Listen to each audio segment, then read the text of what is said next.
Hi, I'm LaShawn Jenkins with the Notary Institution, and today I actually wanted to do a quick video on the startup cost to become a Notary Signing Agent.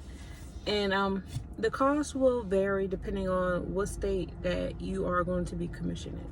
So I actually made a checklist of things that you need to keep in mind when you're trying to calculate the startup cost for starting your business. So the first thing I have here is Notary Fees. Some states have a really high application fee. So some states, the application fee might be $90 or as low as like $20.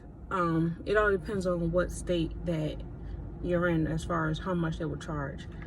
Another thing is also you have to think about your errors and omissions insurance.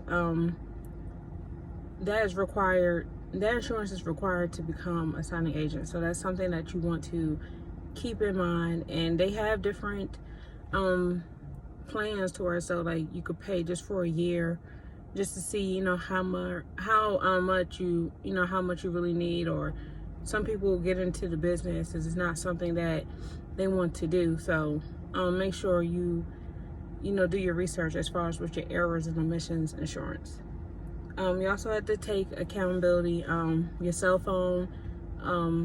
I say that because some people actually don't have a phone. They just work off of Wi-Fi. But if you're going to be a full-time notary signing agent, you will need to have a cell phone, so that way you're always connecting. You have a way to communicate with the borrower or the title company. And also, the cell phone is needed to run your business. There's different apps that you can use to run your business, with your cell phone. Another cost you want to think about is the dual tray printer. Normally a dual tray printer will at least cost you about $200 at least, but the good thing is about that is the dual tray printer lasts a long time. Some of them, the only thing you may be required to do is like maintenance on the printer, but it is a good investment. You get more for your money with the dual tray printers versus the inkjet printers, where the ink it costs a lot more, trying to go through ink. And then also the ink doesn't even print. The inkjet printers don't print correctly for the loan documents anyway. Another thing you want to think about, all the minor supplies. So paper, envelopes, pens that you buy, what else, binder clips. There's a lot of, like little small things. And also on my website, I included a free supply list on there of things that you need just to get started. And when you get started, you do not need a lot of supplies to get started. Don't go out, buying tons of pens and paper. No, you do need paper, but don't go out just buying, a whole bunch of supplies. Because that's one mistake I made. I just bought way too many supplies. But now I only keep about maybe a case of pens on me, blue pens just in case, when I lose them. And, pens always get lost and stuff. But also I bought paper clips. Not too many, because to be honest, I realized that most of the time I'm reusing the same paper clips anyway when I'm doing the loan documents. Another thing, and also with the binder clips, I reuse those. So I have the same 6 ones. I have like about 6 binder clips that I use. Sometimes I don't necessarily need to clip every package I have in one day anyway, but I had those since I first started, and I still, I just reuse them. I don't believe in just keep buying things and having all this stock on hand, because it gets overwhelming trying to have all these supplies and trying to organize it and stuff like that. And it's really an expense that you can cut back on, because the goal of starting the business is to start it with the least amount of expenses as possible. You don't want to spend a lot of money trying to start the business before you even make the money. And then also in the long run, it will help you so that when you do start making the money, you know how to cut back on your expenses. You're not, for every signing you get, you're not spending that money all on supplies, because you learn how to cut your expenses down at the beginning. Another thing is you need a website. The website is one of the most important things as a notary signing agent that you will need. And the cost of the website, it will vary. It will vary upon who builds it for you. If you pay someone to build it, that will vary. If you build it yourself and host it on your own little platform, it will cost. I know Squarespace is a little pricey, or Squarespace, Wix, it is like on the pricey side. So the best recommendation is to simply find, you can actually find someone locally who build websites for you and have them build it. And sometimes I will say, depending on the web developer, at least you're going to spend $100 on getting your website built. And that's not including, like the hosting fee. It all depends on the web developer. Some of them, they will host your website for you. So basically that means that they will make sure that they will go in there, they'll update your website for you, or they may actually show you how to update your website.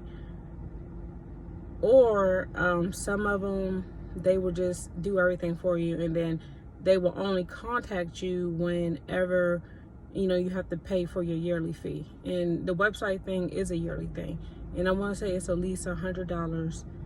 You're at least going to spend $100 on getting your website built, and that is one of the most important things. So you need to find a really good web developer, in your area. Really, you can find someone in your local area that will build you a nice website. And to be honest, starting out, you don't need an extremely fancy website. You just need a website along with the domain. Another thing I want to go over, while I still have a little time, is business cards. So with business cards, you're not going to spend a lot of money with business cards. Vistaprint normally sends out a lot of discount codes, so sometimes you can actually get a really nice business card, a stack of 300 for $10 or less with Vistaprint. And then also, last but not least, well, not last, but you also want to think about the state training. So some states require a state-specific training before you can actually get your notary commission. So the state of Florida is one example. The state of Florida requires you to have a state-specific training. There's no way around that. You have to have a training for that state, and sometimes they charge for that. Like with the classes, I think another state is, I want to say Louisiana is another state, but that's an attorney. Well, that's more so, their notaries are actually attorneys, so they're going to pay a good amount of money just to become a notary in that state anyway. But that's something that you do want to take into consideration, if you're trying to figure out the cost of the business. And another thing you also want to think about is, a lot of states, even though there is state-specific trainings, there's not a lot of state trainings that actually cover loan signings. I have not seen, I'm not going to say, I don't think there's not a state, but there's not a lot of states that actually have training specifically for loan signings. Normally they'll tell you if your state is able to do them, and if you are, they'll tell you the rules about doing loan signings. But majority of the states do not have a loan signing course. So with that being said, that's something else that you want to take into consideration, with your startup costs, especially if you want to get into the loan signing business. Even if you're not necessarily want to get into the loan sign business, there's something else that you want to do within the business. You always have to take into consideration on training, continuing education. I took a million classes before not class. I took about 3 or 4, if not more, classes on training about, with the loan signings, because I believe that all knowledge is, you can never get too much of it, because it's one thing that one person might tell you, or you may only understand something by this person. So you also want to really take that into consideration. Let me see what else. Is some other things that you want to take into consideration with the cost.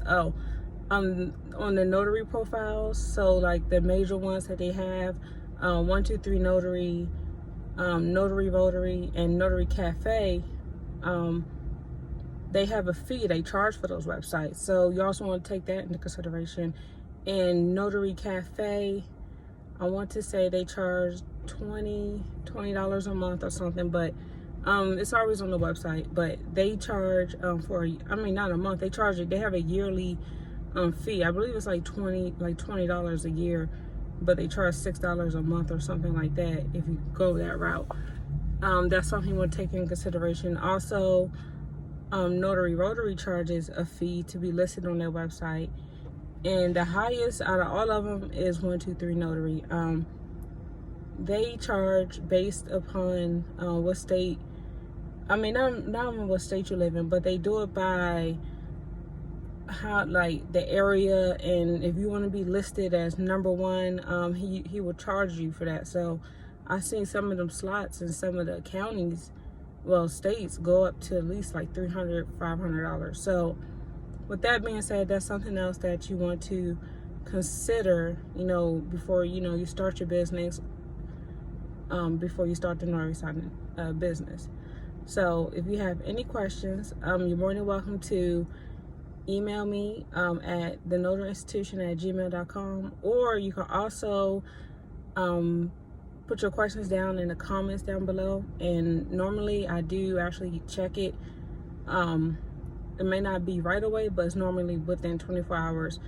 I do typically respond to people, but if you need like an immediate response from me, the best way is to go on the notaryinstitution.com Facebook page and send me a message on there, because those messages come directly to me, to my phone, versus the other ones. They don't, my email stuff comes to my phone, but sometimes things get lost in the spam. So someone sends me, like, if 10 people send me a message or email, Gmail will group all those messages together, so it will take me a little longer to reply to your message, versus when it comes through the messenger, I can read it and I can reply, right then and there where I'm at.